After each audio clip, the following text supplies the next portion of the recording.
Welcome to the Platinum Freight Podcast with Peter McRae, a podcast for business owners sharing the latest news and tips about customs clearance and freight forwarding.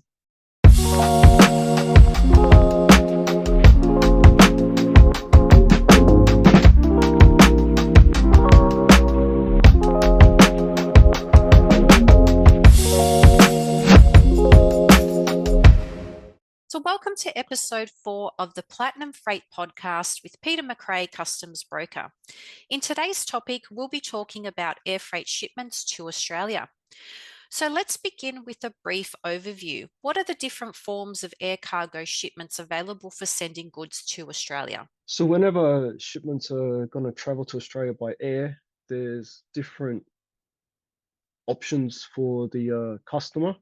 So the shipment could travel with an express carrier like UPS, FedEx, or DHL. And those three carriers would generally be shipping parcels which are, say, less than 20, 30, 40 kilograms. They obviously the package would be no more than 20 kilograms, but generally what they do is they handle small packages quickly. So from point A to point B, they'll pick up the goods from overseas, do the overseas customs clearance, bring the goods by air to Australia, deliver the goods to the importer's premise, whether that's the home or the business premise, and do the Australian customs clearance. And all these processes that they do have been prepaid and included in the one all-inclusive freight rate that they have charged the customer to ship the goods.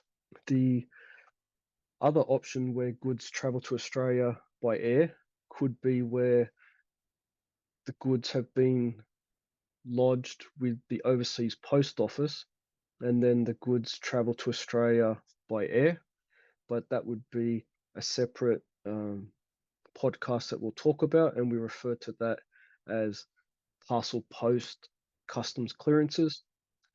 The other way goods can travel by air to Australia is general air cargo. So these shipments more than likely and usually are larger, and they are not going to travel with an express carrier like UPS, FedEx, or DHL. So this cargo would travel with the commercial airlines like Singapore Airlines, Emirates, Air New Zealand. So the general air carriers, they put the air cargo in the belly of the aircraft and the goods travel to Australia, go into an air cargo terminal, and then they'll wait there until a customs broker has cleared the goods, and then either the importer or the customs broker can go and collect the goods from the airline terminal. And for parcels that are sent through the postal network, what are the typical weight limits and why might someone choose this option? So when items are shipped by the postal network at the post office, there usually would be less than 20 kilograms and could be low in value and would not need to be consumed, or when I use the word consumed, I mean they don't need to be relied upon in a quick amount of time. And so the goods may have been bought from eBay, the goods may have been bought from an overseas website, and the goods are lodged at the overseas post office. Usually the postage rate is low. Usually the value of the goods is low, and the goods don't need to be uh, delivered as fast as packages that travel with UPS, FedEx, or DHL. Great. So, how do services that are provided by express carriers like FedEx or DHL differ from general air cargo? And can you explain a little bit about the benefits of choosing an express carrier? So those three major companies, they what they do and what they do best is move small packages worldwide. So they will pick up the packages from the overseas location, and they will do everything that needs to be done to allow the package to be delivered to the receiver. So I use the terminology like it's like a pipeline service where they quote you one fee to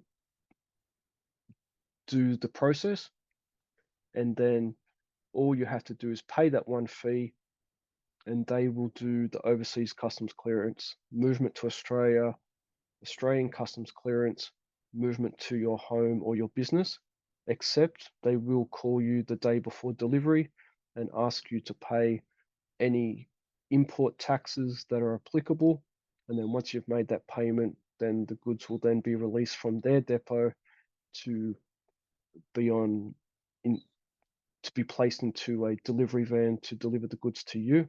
General air cargo usually means that the shipment doesn't need to be here in Australia in 3 days, and therefore the goods can take a little bit more time to arrive. The other issue, or the other difference, if I say, is that the larger the cargo, the larger the fee that DHL, FedEx, and UPS would charge. So while I say that packages under 20, 30, 40 kilograms would travel with those three carriers, if you were to give them 500 kilograms of air cargo, their all inclusive pipeline fee would be quite high, and you may not need those goods in such a short transit time. Therefore, you could then opt in to asking your overseas supplier to send the goods as general air cargo with commercial airlines.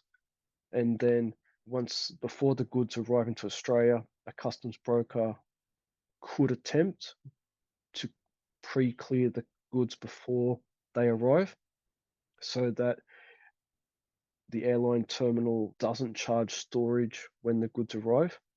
And then either you or the customs broker can go and collect the goods from the airline terminal. And express carriers such as FedEx and DHL and UPS, with them offering these comprehensive door to door services, what exactly does this service entail and how does it benefit importers in Australia?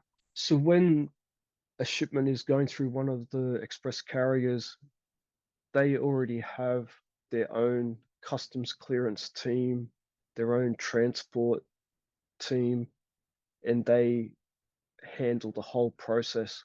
So it is beneficial if the shipments are smaller and they travel with these carriers, because the Australian importer doesn't need to go and source their own customs broker, and they don't need to go and source a transport company to pick up the goods from the airline terminal.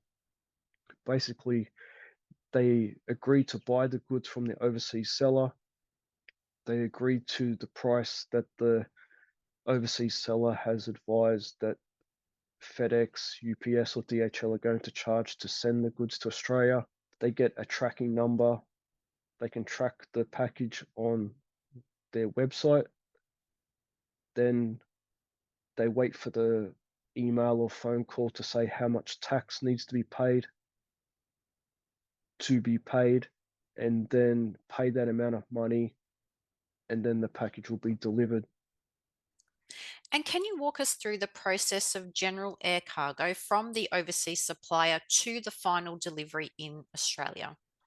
So with the general air cargo scenario, the overseas supplier would quote the Australian importer a price. So there'll be a price to buy the goods, then they'll then advise the Australian importer of the price to send the goods by general air cargo to an Australian airport.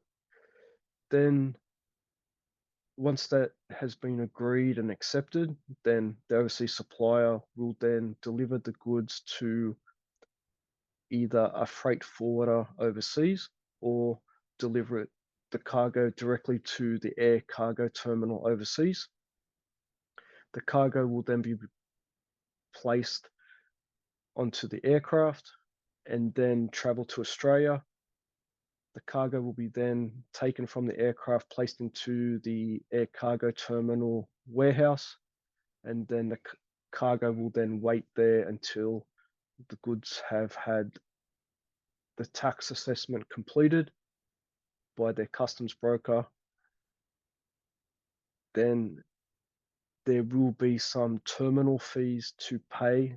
Those terminal fees can either be paid by the importer when they pick up the goods, or the customs broker would pay those fees on behalf of the importer and then deliver the goods to the importer. And once general air cargo arrives in Australia, what role does the customs broker play in processing the customs clearance? So, like any shipment, like any international trade, like any customs clearance, it's always important that the customs clearance is completed before the cargo arrives.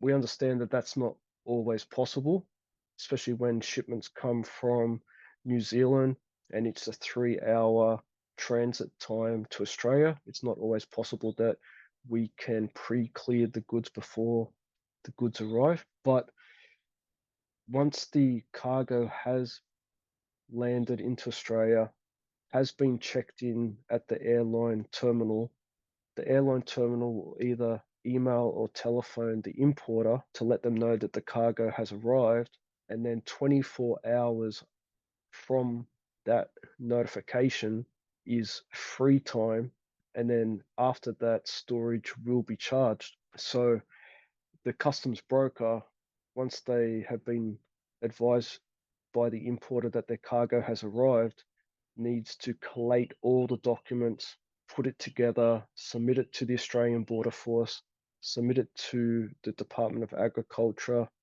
Fisheries and Forestry, wait for two clearances to be returned, then arrange to collect the goods from the terminal before storage starts. So in previous podcasts, we've spoken about storage at the depot, and you have 3 free days to pick up the goods if you have an LCL shipment. But with air freight, you only have 24 hours from the time that the air cargo terminal has advised you that your cargo is checked in and available for collection. And what are some of the common issues that occur with air freight processes that you wish all importers were aware of? So I think it's important to know that there is only 24 hours of free time to collect the goods from the air cargo terminal. And this 24 hours of free time does include weekends. So if possible, we always want to have the paperwork before the cargo has departed from overseas. So we would be hoping that we're able to have the overseas supplier's email address. Then we would then email the overseas supplier with the importer in copy and ask them for all the paperwork that we will need to be able to make this clearance successful. And then we then just await the arrival of the aircraft and the air cargo being checked into the depot, and then we can then avoid or mitigate the storage cost that the air cargo terminal will be charging.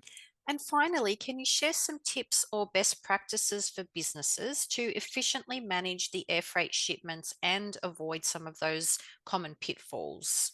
It's important that the customs broker is involved in the process at the early stage. I know I've spoken about avoiding storage at the air cargo terminal, and we only have 24 hours to collect the cargo once it's been checked in.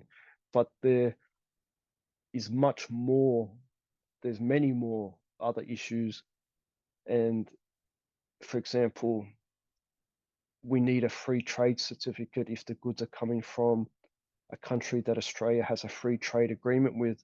And sometimes, and it happens quite often, the goods have arrived, we are processing the cargo, but yet no free trade certificate has been requested, prepared, provided, and we have to weigh up, is it better to pay the import duty or is it better to wait for a free trade certificate to be provided so that the importer doesn't have to pay the import duty? And sometimes it's best to pay the import duty, then at a later time, once that certificate does arrive, we then apply for a refund with the Australian Border Force to recoup the amount of money that the importer should not have paid in the first instance. Well, thanks for sharing your insights and tips, Peter. And to learn more about customs clearance and freight management services, visit platinumfreight.com.au.